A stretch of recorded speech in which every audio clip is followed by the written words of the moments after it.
Bom dia a todos e obrigado por aguardarem. Sejam muito bem-vindos à videoconferência de divulgação dos resultados do primeiro trimestre de 2025 da Veto Brasil. Destaco aqueles que precisarem de tradução simultânea, que temos essa ferramenta disponível na plataforma. Para acessar, basta clicar no botão Interpretation, através do ícone do globo, na parte inferior da tela, e escolher o seu idioma de preferência, português ou inglês. Para aqueles ouvindo a videoconferência em inglês, há a opção de mutar o áudio original em português, clicando em Mute Original Áudio.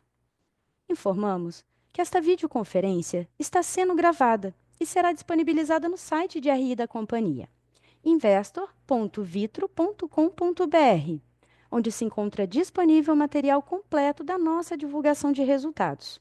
É possível fazer o download da apresentação também no ícone de chat, inclusive em inglês. Durante a apresentação da companhia, todos os participantes estarão com o microfone desabilitado. Em seguida, daremos início à sessão de perguntas e respostas. Para fazer perguntas, clique no ícone Q&A na parte inferior de sua tela e escreva sua pergunta para entrar na fila. Ao ser anunciado, uma solicitação para ativar o seu microfone aparecerá na tela. E então, você deve ativar o seu microfone para fazer perguntas. Orientamos que as perguntas sejam feitas todas de uma única vez. Ressaltamos que as informações contidas nesta apresentação e eventuais declarações que possam ser feitas durante a videoconferência, relativas às perspectivas de negócios, projeções e metas operacionais e financeiras da Vitro Brasil, constituem-se em crenças e premissas da administração da companhia, bem como informações atualmente disponíveis. Considerações futuras não são garantias de desempenho. Elas envolvem riscos, incertezas e premissas, pois se refere a eventos futuros e, portanto, depende de circunstâncias que podem ou não ocorrer.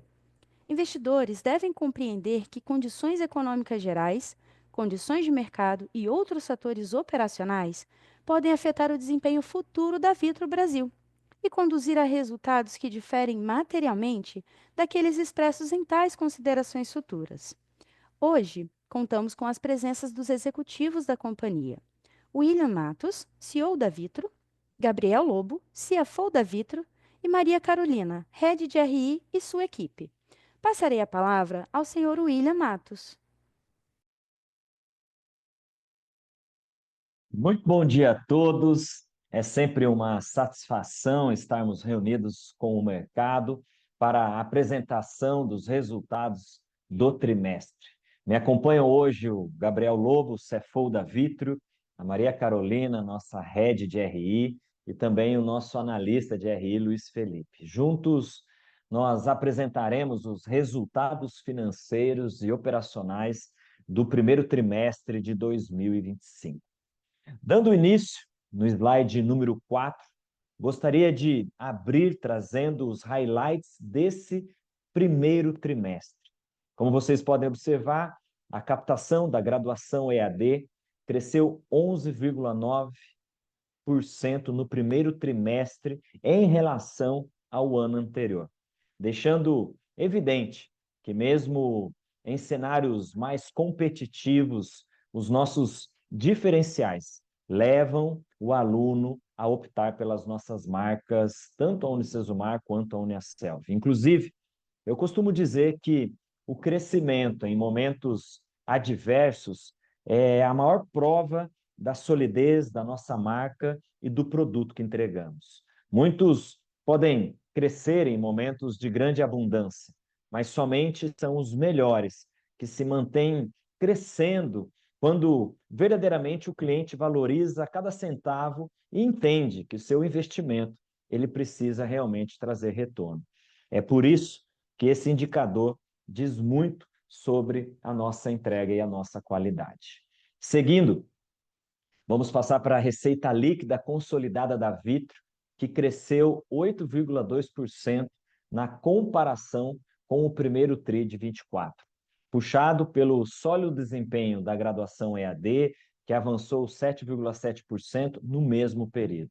Adicionalmente, como nós vamos mostrar mais adiante, o desempenho do nosso segmento de educação continuada, uma importante avenida de crescimento, mais uma vez, conseguiu se destacar, registrando um avanço de quase 24% no primeiro TRI de 2025 em relação ao primeiro TRI de 2024.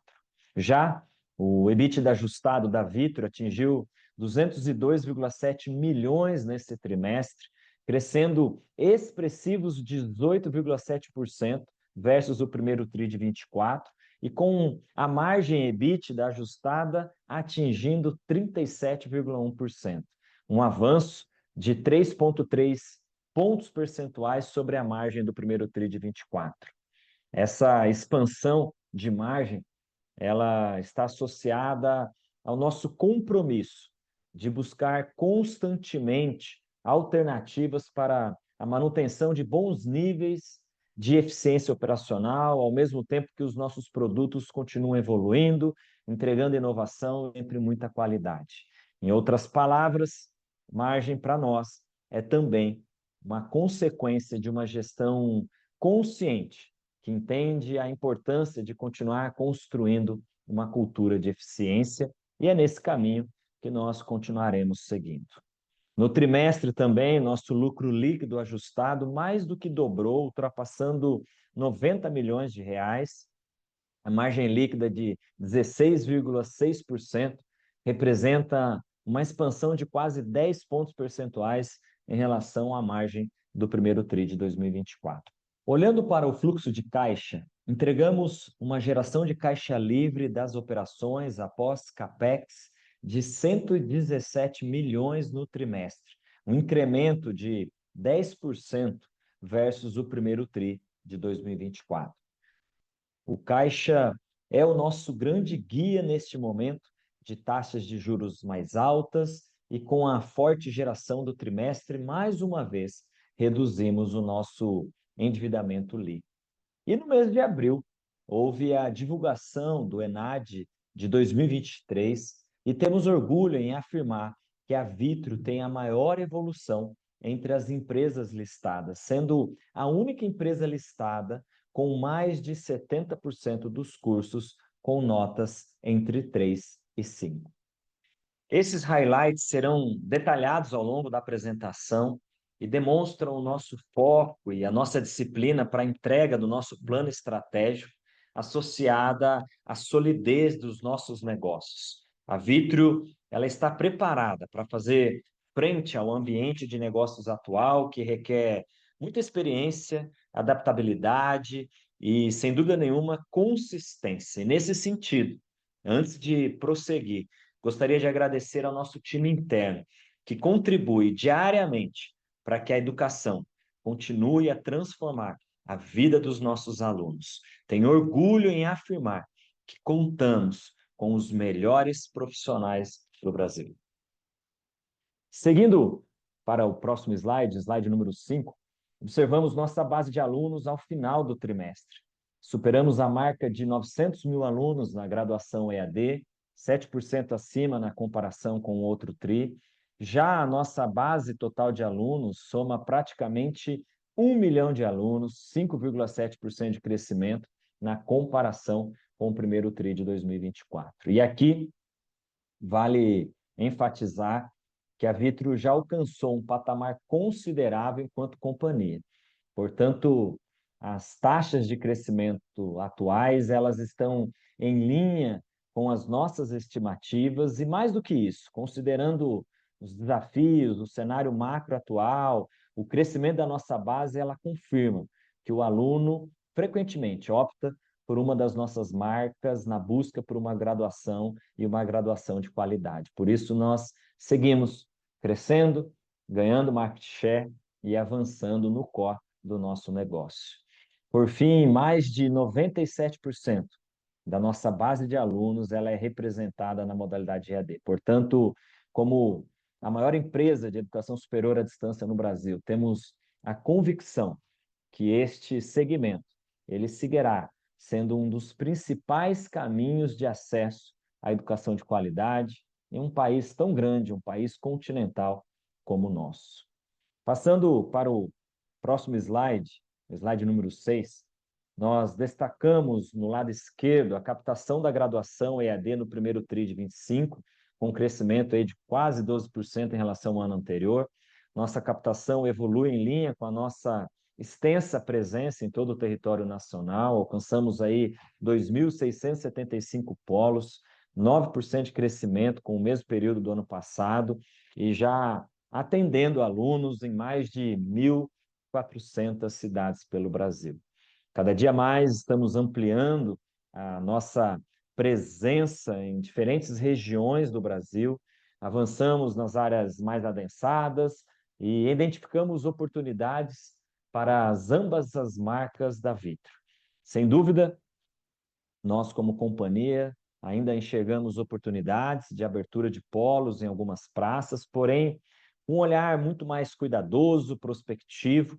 Nosso foco estará em ter uma rede cada vez mais forte, mais qualificada, com sólida infraestrutura para atender a todos os perfis dos nossos alunos.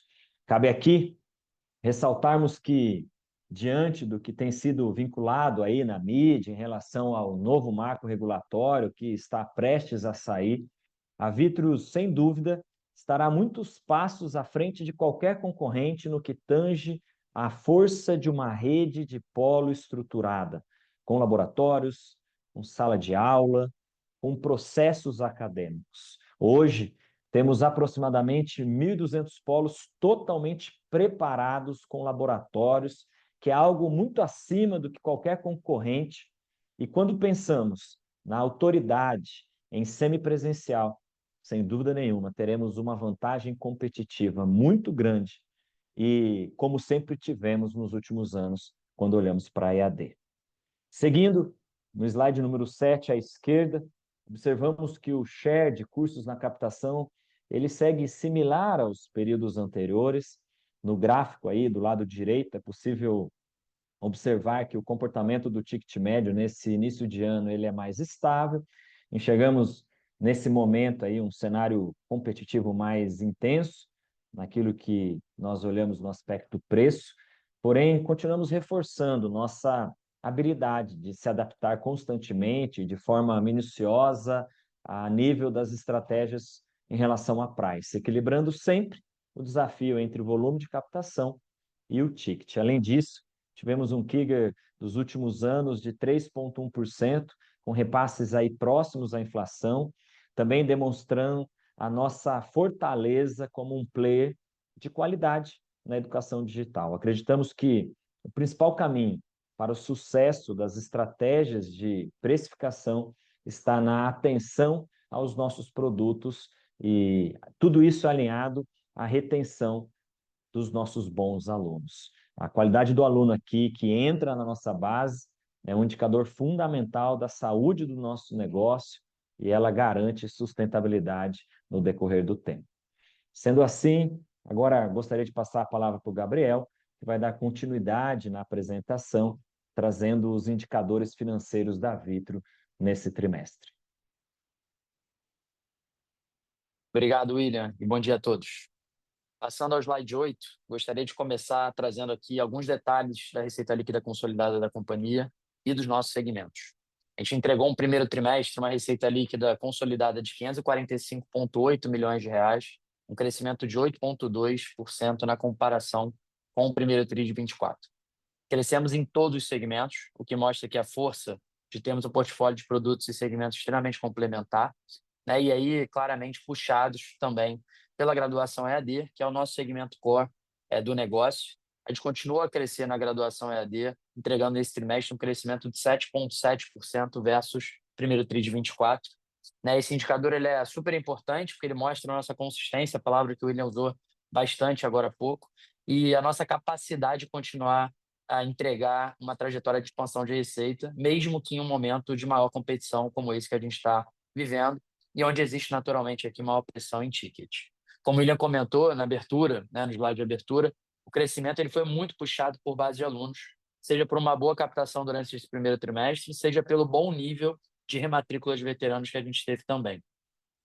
Olhando para os outros segmentos, né, nos segmentos de medicina e de presencial, a gente cresceu respectivamente 6,1% e 5,8% nesse TRI.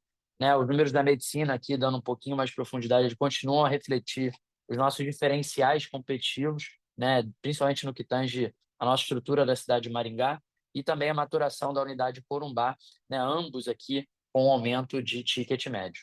Por fim, né, vimos aqui mais um trimestre importante na educação continuada, né, constituído aqui pelos cursos técnicos, os profissionalizantes e também da pós-graduação, também se destacaram no ano contra ano, como o William trouxe, com um crescimento de 23,8%.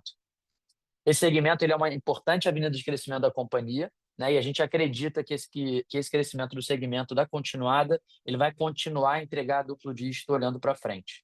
A gente ainda vai continuar a buscar oportunidade de capturar ainda mais valor nesse produto, né, olhando aqui para os 3 produtos de base, né, que no longo prazo, sem dúvida, vão fazer com que a continuada tenha um crescimento de participação do share da receita total da companhia. Olhando aqui para o slide 9, slide seguinte, né, aqui a gente faz um detalhamento da nossa margem bruta, né? Desde o ano passado, a margem bruta ajustada da companhia ela reflete já uma maturação dos cursos híbridos, então a gente teve uma certa pressão na margem bruta, e mais recentemente a gente fez também aqui algumas revisões de processos internos da companhia, explicando isso em números, né? Nesse primeiro trimestre a gente entregou uma ótima margem bruta, né? Quando a gente fala de percentual da receita líquida, entregando 72,4%. Comparado ao primeiro TRI de 24, a margem bruta ajustada ela apresentou uma ligeira redução de 0,7 pontos percentuais, porém cabe lembrar que a gente fez uma alteração na alocação da linha de contingências, né? Aqui alocando a partir do quarto trimestre do ano passado, por natureza, né, da alocação. E aí, se a gente olhasse aqui em bases comparáveis, né, apples to apples, a gente teria basicamente uma margem bruta flat versus o ano de 2024, o que é, sem dúvida, uma ótima mensagem, considerando que a gente teve uma margem bruta ano passado superior a 73%. Ainda assim, né, olhando o nosso lucro bruto ajustado, a gente expandiu 26,5 milhões de reais, totalizando 395 milhões no período. Vale mencionar ainda também um evento aqui não recorrente, mas extremamente importante de ser detalhado nesse primeiro trimestre, que afetou a linha de custos da companhia. A Vitro ela revisitou e atualizou o modelo acadêmico da marca Uniaselv, com o objetivo basicamente de atender já de forma antecipada as exigências regulatórias esperadas aqui para o setor, né? E com isso a gente já incorreu em custos ligados a essa reorganização com algumas decisões de equipe, né? Com essa alteração de estrutura educacional, que é, sem dúvida, um on-off e que não vai se repetir para os próximos trimestres, a gente faz o ajuste do valor total das rescisões na linha de despesas não recorrentes da companhia. Do ponto de vista de caixa, acho que é importante aqui já antecipar, a gente espera offsetar o impacto dessas rescisões, né, executadas ao longo desse primeiro trimestre, de forma diferida ao longo do ano, né, com uma potencial melhoria de margem bruta futuramente falando, quando a gente olhar o nosso DRE dos próximos trimestres. Passando aqui ao slide 10, a gente traz aqui os detalhes das linhas de custos e despesas, né? Do lado esquerdo do gráfico, trazemos o valor consolidado de custos e despesas da companhia, que atingiu nesse TRI 348 milhões de reais, né? E também um crescimento de 2,9% apenas, se comparado ao mesmo período do ano anterior. Essa leve expansão ela reitera um ponto fundamental que o William trouxe também na nossa fala de abertura, em relação à disciplina na busca por eficiência e, naturalmente, por alavancagem operacional, com o alvo de sempre crescer mais as receitas do que os nossos custos e despesas. Falando um pouquinho do nosso SG&A, gostaria de trazer um aspecto fundamental e diferencial do nosso negócio, vis-à-vis aqui qualquer concorrente. A Vitro ela é uma das companhias mais enxutas e leves do setor, né? O que traz para a gente uma capacidade incrível de se adaptar, né? Ou seja, a gente é muito mais ágil no que tange qualquer tipo de adaptação ao momento de mercado, né? E isso, num cenário de ventos não tão favoráveis, tal qual a gente tem visto agora, um momento um pouco mais competitivo, a gente naturalmente é muito mais ágil para fazer qualquer movimento a nível interno e a nível mercadológico do ponto de vista de pricing. Do lado direito do slide, mostramos que a linha de despesas gerais e administrativas ela cresceu 7,5% na comparação com o ano anterior, principalmente pela anualização aqui dos benefícios que a gente implantou ao longo do segundo TRI do ano passado, né? Essa linha ela segue estável enquanto percentual da receita líquida, o que não demonstra aqui nenhum tipo de preocupação para a gente. Passando para as linhas de despesas com vendas e marketing, os gastos no período eles cresceram cerca de 5% ano contra ano, né? Aqui, entretanto, eu acho que é importante trazer que, mesmo no ambiente concorrencial mais desafiador, a gente foi capaz de capturar eficiências na alocação de despesas de marketing, entregando uma redução de 0,7 pontos percentuais, enquanto percentual da receita líquida total da companhia. A gente vai seguir forte e firme na nossa busca de soluções aqui criativas para operar com sabedoria e com uma melhor distribuição de recursos entre as linhas de mídia, sem reduzir de forma alguma a nossa capacidade de captar novos alunos. Como a gente viu ao longo do trimestre, mas também buscando aqui otimizações a nível do nosso CAC, principalmente quando a gente fala dos canais digitais.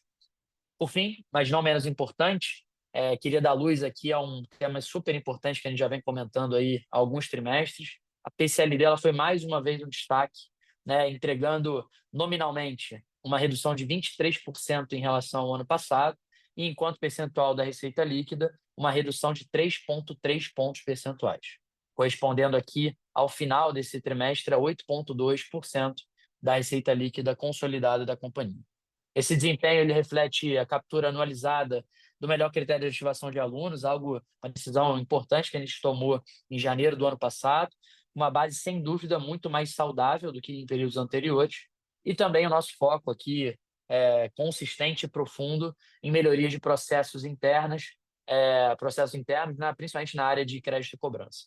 Como a gente já havia sinalizado em calls anteriores, a gente espera que ao longo do ano a gente tenha ganhos aqui importantes na linha de PCLD, porém não nos patamares apresentados nesse trimestre. A gente deve ver alguma coisa aí entre 1 e 2 pontos percentuais de redução ano contra ano ao longo desse ano de 25.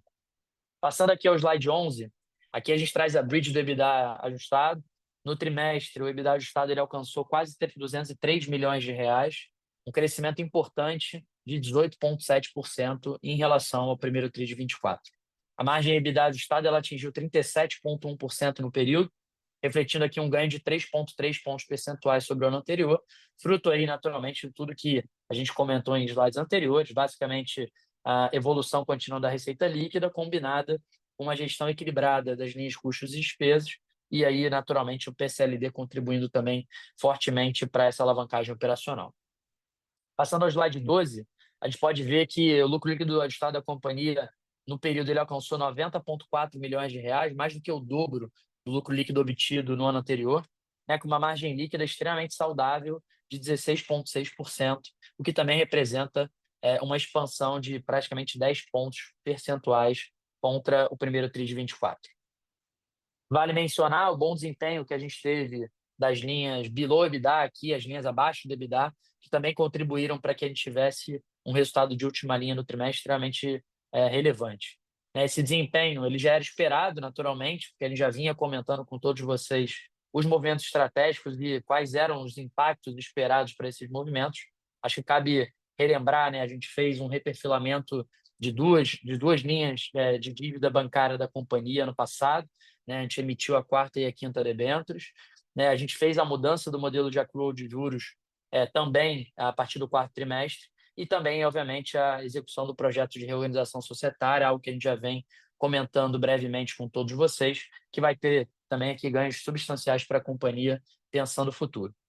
O resultado financeiro, falando de cada uma dessas linhas, acho que é legal falar, o resultado financeiro ele foi negativo em 76 milhões, porém uma redução de 13,2% em relação ao reportado no primeiro TRI de 24. Esse desempenho ele reflete principalmente a redução do spread bancário, né, fruto desses movimentos que eu acabei de comentar, a menor apropriação de encargos sobre debêntures e passivos também de arrendamento, né, aqui fruto de FRS, mesmo em um cenário, né, de juros mais elevados que deveriam colocar alguma pressão na nossa linha de resultado financeiro. Já olhando para a linha de imposto de renda e contribuição social, vale reforçar um efeito importante do reconhecimento do IR diferido, que a gente passou, né, voltou a reconhecer a partir do 4T de 24. Esse reconhecimento ele deriva de um projeto que está em fase de implantação, como eu comentei, a reorganização societária e simplificação societária. Acho que mais importante do que reorganizar é simplificar, né, que também vai nos permitir utilizar daqui para frente, né, a partir do momento que isso seja executado, o tax shield das despesas financeiras da companhia, que estão alocados hoje 100% na nossa estrutura de holding da Vitro, sem hoje nenhum tipo de efeito operacional positivo, porque a gente basicamente carrega as operações nas subsidiárias. Esse projeto ele já está on track, né, e vai ser aí concluído muito provavelmente ao longo do nosso terceiro trimestre, com a captura de valor a partir de então, com efeitos aí imediatos, tanto em resultado quanto em caixa. Passando aqui ao próximo slide, no slide número 13, aqui do lado esquerdo do slide a gente traz nosso fluxo de caixa, enfim, fundamental no momento de taxa de juros altas, a gente tem que ter um olhar mais profundo para o caixa e para a nossa alocação de capital. Nesse trimestre, a conversão de caixa após capex ela foi de 53,7%, um ganho aqui de 4,2 pontos percentuais comparado à conversão que a gente entregou no primeiro TRI de 24. Né? Esse bom desempenho de geração de caixa ele reflete uma melhora no nosso capital de giro, com destaque para a evolução que a gente teve nas linhas de contas a receber, que tem sido aqui, sem dúvida, beneficiadas por uma melhor qualidade dos alunos, né? A gente tem trazido aqui alunos cada vez mais engajados, assim como das estratégias de negociação e cobrança da companhia. O prazo médio de recebimento ele reduziu 2 dias na comparação entre primeiro TRI 25 e primeiro TRI 24. Nesse TRI também, o fluxo caixa ele refletiu um efeito não recorrente, né? Eu comentei já brevemente, mas para fins de caixa ele bate de uma vez só, que é o efeito das rescisões, né? Fruto desse novo modelo acadêmico da Unicel, conforme a gente já comentou ali no slide de custo. O capex do primeiro TRI ele totalizou 18,7 milhões de reais, né? Que montante inferior ao ano anterior, mas basicamente explicado por um deslocamento pontual nos investimentos realizados pela companhia. A gente não está querendo dizer aqui que esse saving ele tende a ser perpetuado para frente, aqui muito mais um deslocamento entre trimestres. A gente está sendo extremamente diligente na alocação de capital da companhia nesse momento, porém a nossa expectativa é que os investimentos eles voltem nos próximos tris ao patamar histórico da Vitro, dado que a gente tem planejado, né, a aquisição de novos laboratórios, algo que o William comentou bastante na fala dele. A gente quer se posicionar como um player diferencial também no semipresencial, né, em linha com a nossa estratégia já comentada. Passando aqui ao slide 14, né, a gente mostra aqui, traz aqui basicamente um indicador fundamental, né, que é o índice de alavancagem da companhia e como é que está esse perfil de alavancagem da empresa, né, que segue, eu acho que é importantíssimo comentar, em trajetória descendente. A Vitro ela encerrou o primeiro TRI com uma dívida líquida de 2,2 bilhões de reais. Com isso, o indicador de dívida líquida EBITDA ajustado, né, ex-FRS, ele fechou o período em 2,4 vezes, uma redução de meio turn, né, 0,5 vezes, se comparado a um primeiro TRI de 24, ou seja, em um ano a gente baixou quase 0,5 vezes, e 0,2 vezes versus o último trimestre, dezembro de 2024. Então, a gente vem numa trajetória descendente, né, puxado naturalmente aqui tanto por um efeito de melhor geração de caixa, né, e redução da dívida líquida da companhia, como também pelo efeito do EBITDA crescente. Então, atuando nas duas pontas, né, tanto o denominador quanto o numerador. Atualmente, aqui eu acho que é importante comentar, né, 96% da nossa dívida bruta ela está no longo prazo, o que reflete esse trabalho aí consistente de liability management que a gente fez nos últimos tris. E a forte geração de caixa, né, como eu comentei, também vem contribuindo para que a gente, né, continue na trajetória de redução da alavancagem, né, sendo, sem dúvida, esse um dos nossos grandes objetivos estratégicos para o ano de 2025.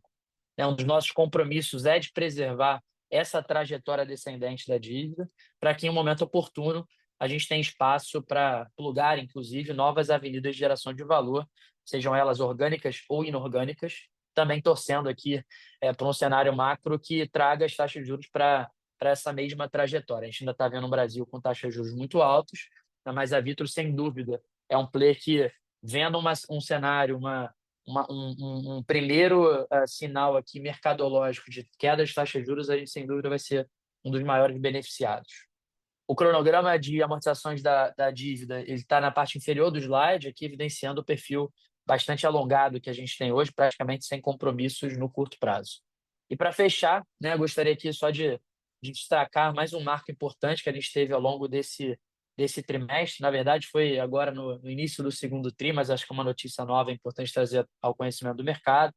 A Fitch ela atribuiu o rating nacional de AAA para a companhia, né, destacando, sem dúvida, um dos grandes pontos trazidos pelo rating foi a nossa solidez financeira e a posição de liderança que a gente carrega, nosso diferencial competitivo quando a gente pensa no ensino digital e ensino semipresencial. Com essa excelente notícia, eu encerro aqui a apresentação dos resultados financeiros da Vitro e devolvo a palavra ao William para que a gente possa seguir na nossa apresentação. Obrigado, Gabriel. E, finalmente, no slide número 15, não poderia deixar de mencionar a importante evolução da Vitro no ENAD 2023, que foi divulgado no mês de abril.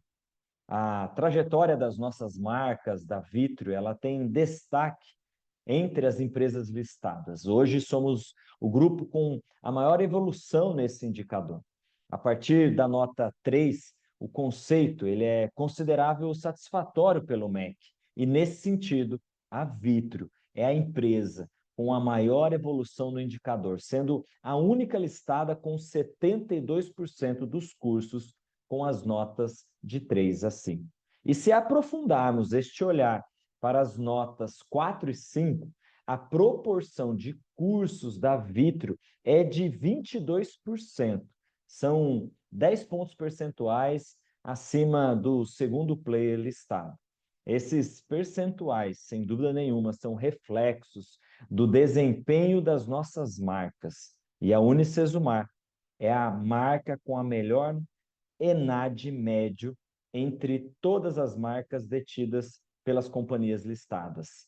E, nesse mesmo sentido, também deixamos claro aqui que a Uniaselv vem apresentando uma melhora expressiva em seus conceitos, lembrando que, recentemente, o modelo acadêmico da Uniaselv foi revisitado e a nossa expectativa é de uma melhora ainda mais expressiva nas medições futuras desse indicador. Esses resultados consolidam, reforçam o nosso compromisso com a qualidade acadêmica e a excelência no ensino superior. E, com isso, nós aqui encerramos a nossa apresentação e passamos para a sessão de Q&A. Agora, começaremos a sessão de perguntas e respostas.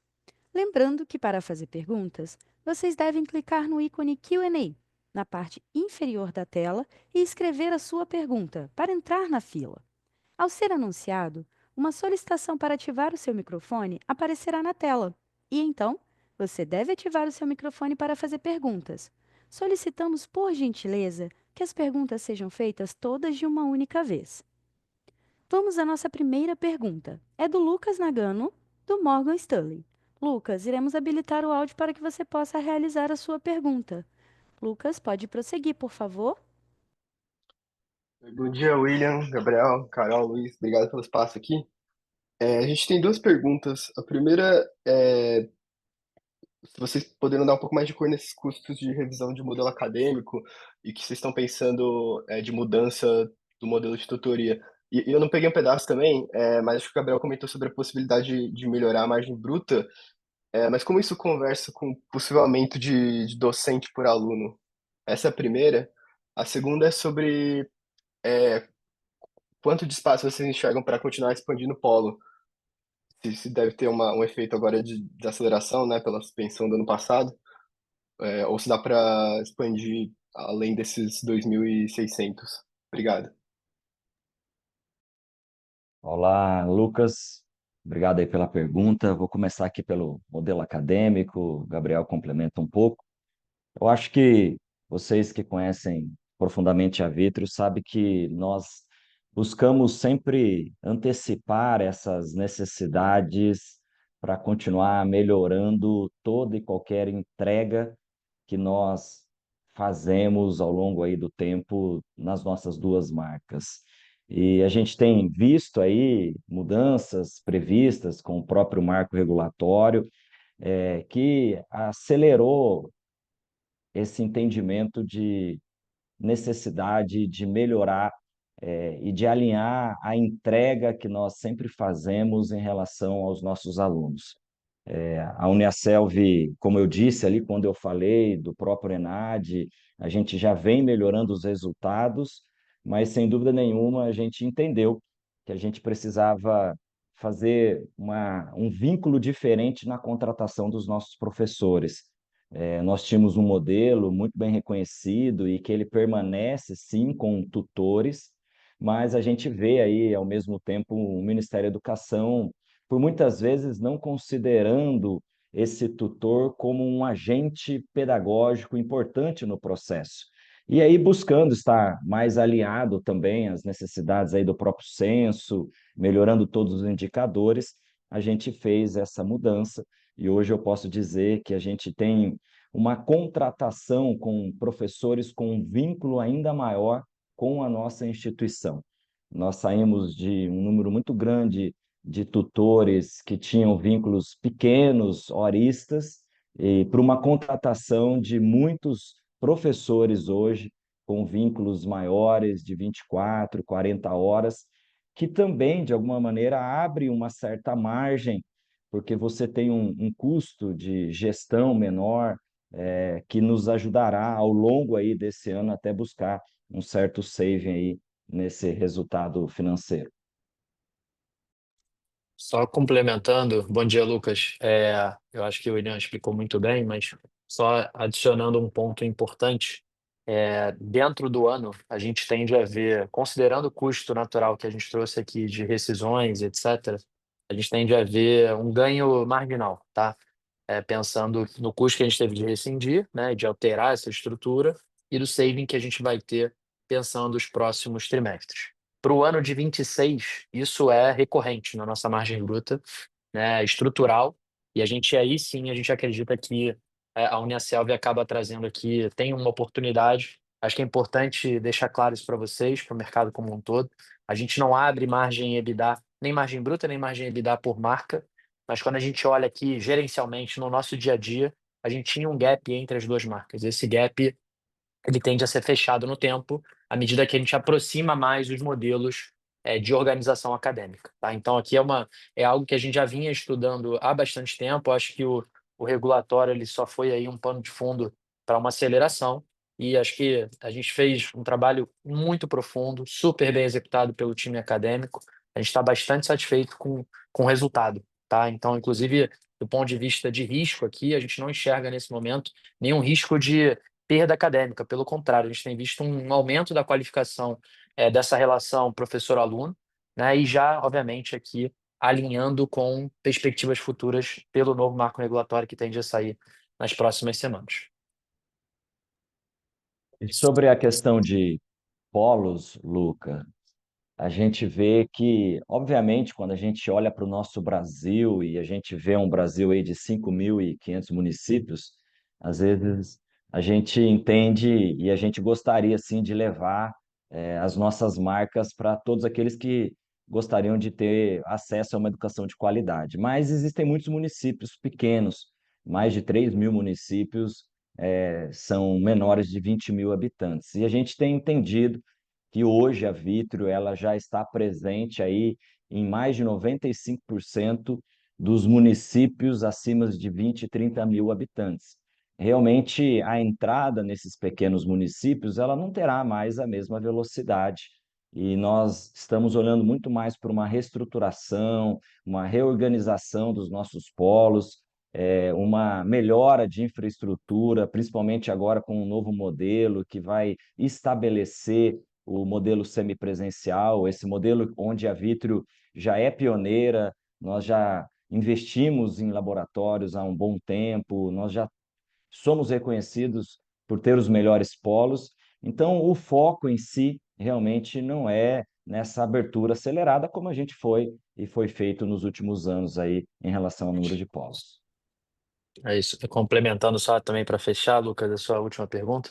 Acho que aqui o foco é menos em quantidade e mais em qualidade, né? A gente tem que racionalizar em algum nível esse portfólio, a gente tem que ter polos bem posicionados, bem estruturados. Lembrando que infraestrutura vai ser o grande alvo do novo marco regulatório, e a gente está muito alinhado que esse é o caminho que a educação no Brasil ela precisa seguir. A gente já enxerga uma vantagem competitiva para a Vitro nesse sentido, né? A gente tem hoje aproximadamente 1.200 polos já com laboratórios e salas de aula bem estabelecidos. E a gente continua nessa agenda de, sabendo que cabe um polo melhor estruturado naquela praça, a gente vai acelerar a sua qualificação. Tá? Então, o foco aqui é muito mais num programa de excelência e na qualificação cada vez maior da nossa rede, né, para que esse negócio ande no sentido positivo. Lembrando que a gente ainda tem uma oportunidade, né, na maturação desses polos que foram abertos nos últimos anos. Esses polos ainda não maturaram 100%, pelo contrário, a gente ainda tem uma maturação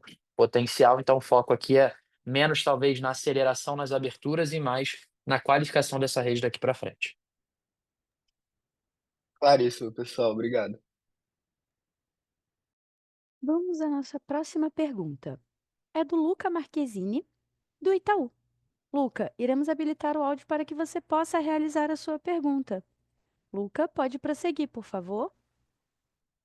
Bom dia, pessoal. Obrigado pelas nossas perguntas. São duas do nosso lado. Vocês comentaram durante a apresentação, né, que vocês passaram aí estão observando um mercado um pouco mais competitivo, talvez isso até freou um pouco o crescimento de ticket médio. Se puderem dar um pouco mais de detalhe, né, nesse sentido, se é um mercado mais competitivo em alguma praça específica ou para cursos específicos, então se puderem, né, dar um pouco mais de detalhe, acho que nos ajudaria. E a segunda pergunta, ela é até linkada com essa primeira, pensando em um mercado mais competitivo, olhando para frente, assim, como que fica a estratégia comercial da empresa? Vocês esperam, né, ou pretendem aumentar gastos com marketing para tentar, né, acelerar um pouco esse crescimento frente a um mercado competitivo? É isso, pessoal, do nosso lado.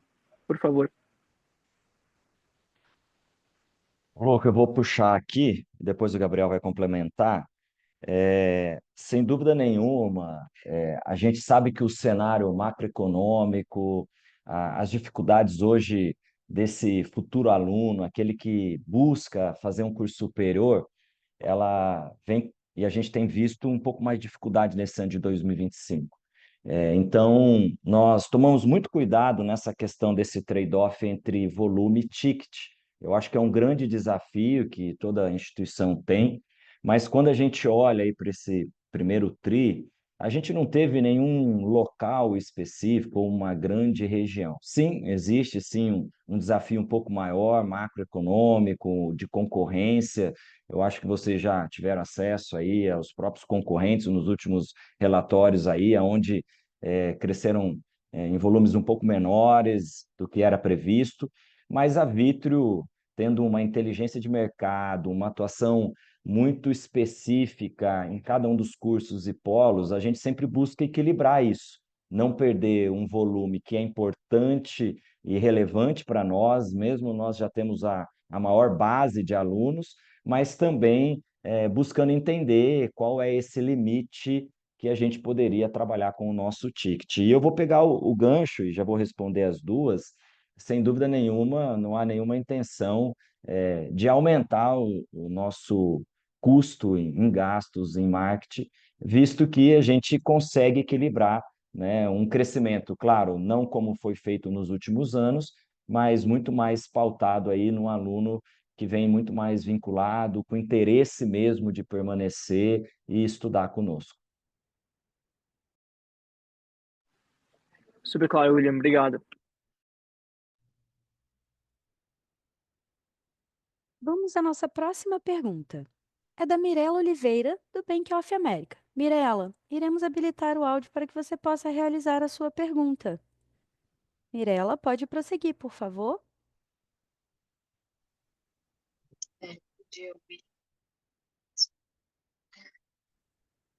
Mirela, tá um pouquinho baixo. Se você puder, talvez já Ok. começar, a gente não está te ouvindo.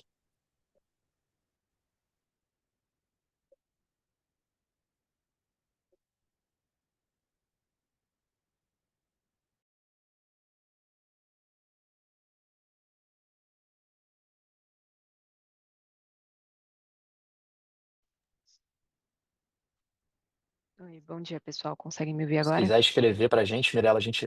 Ah, agora sim, agora foi. Perfeito, Perfeito. perfeito, Vamos lá. obrigada. Bom dia, William, Gabriel. Ainda no tema da reestruturação, o Gabriel mencionou na pergunta anterior, né, que vocês não veem um risco de perda acadêmica com a mudança do modelo. A gente sabe aqui que o tutor sempre teve um papel muito importante ali no engajamento do aluno, né? Então, se vocês puderem comentar um pouco nesse ponto específico, como vocês têm mitigado os riscos em relação ao engajamento do aluno ali na ponta, sem essa figura do tutor. E a segunda pergunta, acho que nessa mesma linha, né, em relação à regulação, se vocês puderem falar um pouco quais são as expectativas de mudanças e principalmente do timing da divulgação, né, especialmente depois aí desse quarto adiamento no prazo da publicação. É isso do nosso lado. Obrigada. Olá, Mirela. Obrigado pela pergunta. Ô, Mirela, primeiro fica o convite para você conhecer o nosso modelo pedagógico aqui da Uniaselv, essa nova estruturação. Mas é importante dizer, Mirela, que em nenhum momento nós perdemos o papel desse nosso tutor. O que nós mudamos é a forma de atuação dele, muito mais presente e também com um tempo de disponibilidade maior e com uma nomenclatura muito mais vinculada àquilo que nós acreditamos que virá no novo marco regulatório, né? Em algum tempo, o MEC foi muito explícito, falando que o tutor não teria um papel como agente pedagógico. E nós, que temos a experiência de tantos anos com esse profissional, a gente sabe que ele é um profissional importante. Então, nós fizemos ajustes, né? E a gente teve esse custo aí, que foi essa necessidade de mudança, mas houve uma contratação também muito grande dentro de um novo modelo, de uma nova nomenclatura, para que, ao contrário, a gente entendeu que esse professor facilitador, que é a nomenclatura, uma das nomenclaturas que nós estamos usando agora, ele vai estar muito mais presente, não só durante o momento de tutoria da aula, mas no pré e no pós-encontro, que era algo que a gente via que o nosso aluno pedia muito. E essa foi a nossa preocupação. E lembrando que a gente tem uma outra marca, que é a Unicesumar, que sempre mostrou indicadores bem melhores a mercado, e a gente está buscando, sim, de alguma maneira, buscar as melhores estratégias que são utilizadas nas duas marcas. E sobre a regulação, nós estamos na expectativa aqui, né, Mirela? Como todos, há um bom tempo, esperando, sim, definitivamente, mas eu acho que está muito mais claro hoje que esse último adiamento ele é de curtíssimo prazo. Ontem tive um grande evento lá em Brasília, da BMS, posses, um jantar, e a perspectiva e o nosso entendimento é que realmente agora esse novo instrumento ele sai aí nos próximos 15 dias. Como todos nós já sabemos, acho que existe uma grande mudança, que é a criação do semipresencial, e como o Gabriel comentou numa das suas falas, isso é muito positivo para a Vitro, porque nós já éramos esse play, o maior play de educação digital, focado, mas nós sempre investimos muito em cursos híbridos, em polos com infraestrutura, com laboratórios, e sem dúvida nenhuma, a partir desse novo regulatório, a Vitro vai se estabelecer como o maior player de educação semipresencial desse Brasil, com mais de 1.200 polos já totalmente preparados, com polos na área de engenharia, com polos com cursos preparados com laboratórios na área de saúde, e sem dúvida nenhuma, depois desse regulatório, e no próximo TRI, a gente vai trazer um pouco desses números. Eu acho que vai ser importante todo o mercado conhecer e, como eu disse, reconhecer que a Vitro é a instituição melhor e mais preparada para atender esse novo regulatório e essa nova modalidade que está sendo criada no nosso Brasil, principalmente em mais de 1.000 municípios onde nós estamos presentes. Perfeito, super claro. Obrigada, William. Vamos à nossa próxima pergunta. É do Márcio Osako, Bradesco BBI. Márcio, iremos habilitar o áudio para que você possa realizar a sua pergunta. Márcio, pode prosseguir, por favor? Bom dia, pessoal. É só uma pergunta aqui do meu lado, ainda sobre esse tópico aí do ajuste no corpo acadêmico que vocês fizeram. Queria um pouco mais esclarecimento em relação exatamente ali o que foi feito. Isso daí foi feito na marca Uniaselv, né? Vocês demitiram tutores, né, que eram CLT, e vocês contrataram professores. Foi essa mudança? Não teve redução nos encontros presenciais que eram oferecidos. E aí, como é que o custo cai, né? O custo do professor, ele é mais barato do que o do tutor, por isso que vocês têm essa economia? São essas as dúvidas. Obrigado. Olá, Márcio. Reforço o convite. Nós vamos até vocês para a gente conversar e mostrar. É uma reorganização que eu acho que é importante deixar claro. Não houve nenhuma diminuição na entrega para o nosso aluno em termos de carga horária. O modelo em si que a Uniaselv tem, que se diferencia da Unicesumar, que é um modelo de entradas mensais, de disciplinas mensais, de um encontro por semana, todo ele permaneceu como era. O que muda, Márcio, a grande mudança que a gente acaba conseguindo olhar lá na frente, como o Gabriel disse, até mesmo mirar um certo save, e que não foi o foco principal foi a melhoria dos indicadores de qualidade da marca Uniaselv, é que nós tínhamos um número muito grande de tutores espalhados por esse Brasil, e muito dos nossos modelos acadêmicos também pós-pandemia, eles se tornaram no modelo flex, onde tinha essa tutoria, que era um atendimento online, e nós fizemos sim uma mudança para um número que é grande, mas é menor, contratação de professores com uma carga horária onde ele tem um vínculo maior com a instituição. A gente saiu aí de um número que passava de 3.000 e ele continua aí mais de 1.500 professores com uma carga horária melhor e maior. E tem uma mudança que muitas vezes esse tutor era uma contratação que é feita regionalmente e que tem custos diferentes conforme cada um dos sindicatos.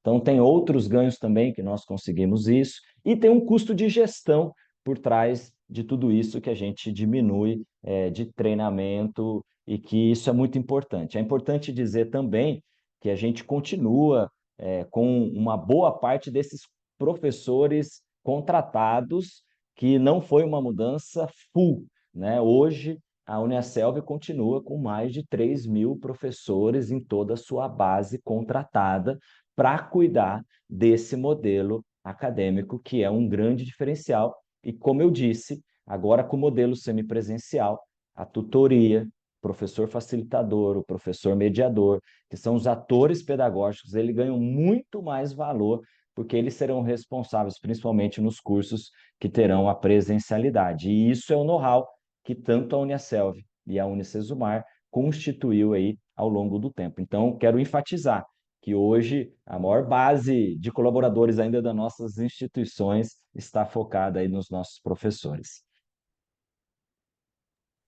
Tá ok, obrigado. A nossa próxima pergunta é do Samuel Alves, do BTG Pactual. Samuel, iremos habilitar o áudio para que você possa realizar a sua pergunta.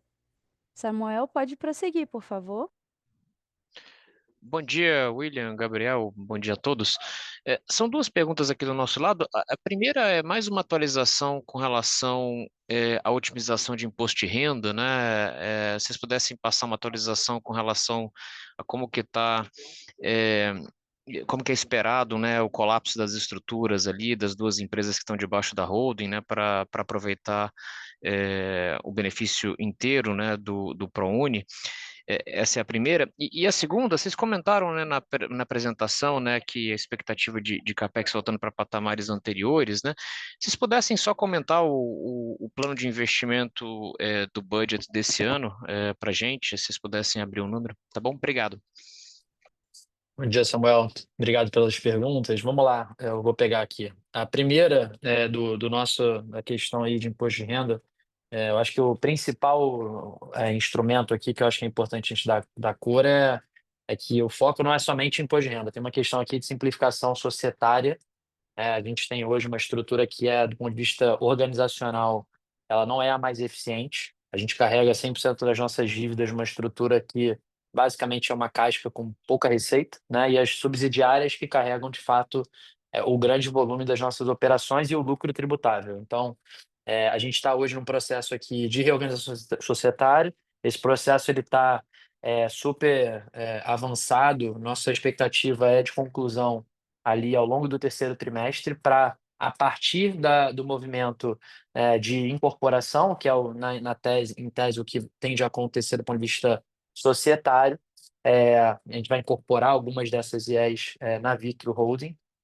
A partir daí a gente passa a usufruir totalmente do tax shield e da utilização também do prejuízo fiscal e do ágio, tá? Então, aqui tem multi-elementos que fazem com que a Vitro passe a diminuir, né, diminua de forma significativa o pagamento. Vocês viram aí pelo nosso caixa desse primeiro TRI que a gente ainda paga um imposto de renda substancialmente mais alto do que qualquer outra instituição, e isso tem a ver com a nossa estrutura societária, forma como a gente está organizado, né? Lembrando que o nosso volume de ProUni ele não enche 100% do pote, né? Então a gente tem lucro tributável na base, na veia. Então a gente espera que aí, a partir do terceiro trimestre, esse volume de pagamento de IR ele realmente caia, fruto dessa simplificação societária. Pegando aqui a tua segunda, em relação ao CapEx, a gente deve navegar esse ano para um CapEx ali muito parelho com o que foi o ano passado, alguma coisa entre 140 a 150 milhões de reais.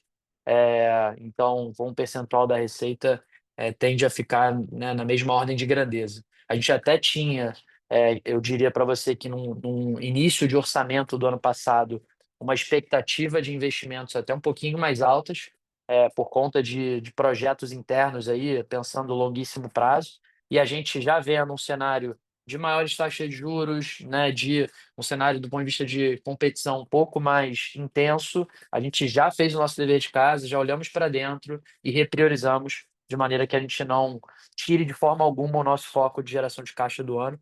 O nosso grande compromisso é de continuar na trajetória de desalavancagem, e o CapEx é uma linha importante aqui, para que a gente possa cumprir esse objetivo. Tá? Então, de forma geral, deve navegar em alguma coisa entre 140 e 150 milhões de reais. Óbvio que a gente está sempre revisitando, isso aqui é um processo ongoing, né? A gente tem um comitê de governança super diligente aqui na aprovação desses projetos, e a gente vai continuar perseguindo esse alvo. Tá? Então é isso. Obrigado, bom dia.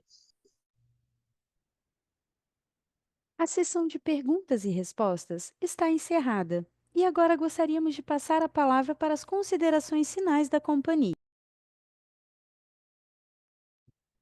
Mais uma vez a gente agradece aí a participação de todos, continuamos à disposição e reiteramos o nosso compromisso de continuar fazendo aquilo que nós acreditamos e entregando, como sempre, uma educação de qualidade, uma empresa sustentável e fazendo a diferença nesse Brasil que tanto precisa. Muito obrigado a todos e bom dia. A videoconferência de resultados referente ao primeiro trimestre de 2025 da Vitro Brasil está encerrada. O Departamento de Relações com Investidores está à disposição para responder as demais dúvidas e questões. Muito obrigada aos participantes e tenham um bom dia.